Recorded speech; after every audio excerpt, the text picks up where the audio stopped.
గౌతమిపుత్ర శాతకర్ణి అంటేనే తల్లి పేరుని ముందుని పెట్టుకొని తిరిగి తన బిడ్డ పేరుని పెట్టిన సందర్భాన్ని కూడా ఆ రోజుల నుంచే మహిళలకు ఇచ్చిన ప్రాధాన్యత కలిగిన అటువంటి వంశంలో ఉన్న అమరావతి మహిళలు ఈ రాజధాని విషయంలో ఎంత పోరాటం చేశారో, ఎంత అవమానాలు పడ్డారో తెలుసు అధ్యక్ష. అటువంటి చరిత్ర కలిగిన మహిళలను అధ్యక్ష ప్రతిపక్ష నాయకుడు అనలేము, పులివెందుల ఎమ్మెల్యే వాళ్ళ తాలూకా వాళ్ళందరూ కూడా ఈ మాట నేను అనొచ్చో లేదో నాకు తెలియదు అధ్యక్ష. వేశ్యల రాజధాని అన్న పదం ఉపయోగించడం కూడా అధ్యక్ష చూస్తే నిజంగా సభ్య సమాజం తలదించుకోవాలి. వాళ్ళ విజ్ఞతకి కూడా వదిలేస్తున్నాం అధ్యక్ష. అటువంటి పదాలు ఉపయోగించిన సందర్భాన్ని కూడా వాళ్ళ విజ్ఞతకు వదిలేయాలి అధ్యక్ష. 2019 ఎలక్షన్ అందరికీ కూడా చీకటి రోజులే. 2019 ఎలక్షన్ కి ముందు కూడా ఇదే ప్రతిపక్ష హోదాలో ఉన్న అప్పటి ముఖ్యమంత్రి జగన్మోహన్ రెడ్డి కూడా, ఇప్పుడు పులివెందుల ఎమ్మెల్యే అయిన జగన్మోహన్ రెడ్డి కూడా రాష్ట్రంలో మధ్యలో రాజధాని ఉండాలి అన్నారు. అదే విధంగా దీనికి ఇక్కడే నేను ఇల్లు కట్టుకుంటున్నాను, కేంద్ర ప్రభుత్వం సహాయం చేసినా చేయకపోయినా నేను అమరావతి నిర్మిస్తానంటే ఆ కళ్ళబొల్లి మాటలు నమ్మిన చాలా మంది ప్రజలు అతనికి ఓటేసి గెలిపించిన మరుక్షణం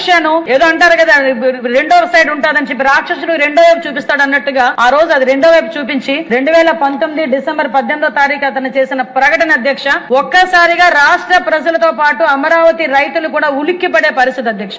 ఎందుకంటే ఒక రోజు వ్యవసాయం చేసుకుంటేనే గాని పూట గడవని పరిస్థితిలో ఉన్న ఆ రైతాంగం ఎంతో కష్టపడి నమ్మకంతో ఆ రోజు రాజధానికి ఇస్తే ఈ రోజు రాజధాని ఒకటి కాదు 3 రాజధానులు అని చెప్పి దీన్ని నిర్వీర్యం చేసే పరిస్థితి వస్తే ఆ రోజు రాత్రి నుంచి కూడా మొదలుపెట్టిన పోరాటం అధ్యక్ష సుమారుగా 1631 రోజులు సాగిందంటే స్వతంత్రోద్యమం తర్వాత ఇంత పెద్ద ఉద్యమం జరిగింది కేవలం అమరావతి ఉద్యమం ఒకటే అధ్యక్ష. అది కూడా అధ్యక్ష మహిళల చేత నిర్వహించబడిన అంతమంది వేలాది మంది మహిళలు 1631 రోజులు కూడా రోడ్ల మీదకి వచ్చి ఆ ఉద్యమంలో పాల్గొన్న మహిళలను చూస్తే అధ్యక్ష నిజంగా కడుపు తరుక్కుపోద్ది అధ్యక్ష. చంటి బిడ్డను ఎత్తుకుని ఒక ఆమె వచ్చింది, గర్భిణిగా ఒక 9 నెలల గర్భిణిగా వచ్చి ఒక ఆమె వచ్చి ఉద్యమంలో కూర్చుంది. చంటి బిడ్డను ఎత్తుకుని బాలింతరాలు వచ్చి ఒక ఉద్యమంలో కూర్చుంది. ఆఖరికి ఒక ముసలి అవ్వ మోకాలు నొప్పులున్నా ఇటువంటి ఆరోగ్య సమస్యలున్నా ఈ బిడ్డల భవిష్యత్తు గురించి నేను ఉద్యమం చేస్తానని చెప్పి ఉద్యమంలో కూర్చుంది. అదే విధంగా అధ్యక్ష చాలా మంది గృహిణులు ఇంట్లో పిల్లల్ని భర్తని వదిలిపెట్టి రోడ్ల మీదకి వచ్చి 1631 రోజులు మా బిడ్డల భవిష్యత్తు గురించి ఈ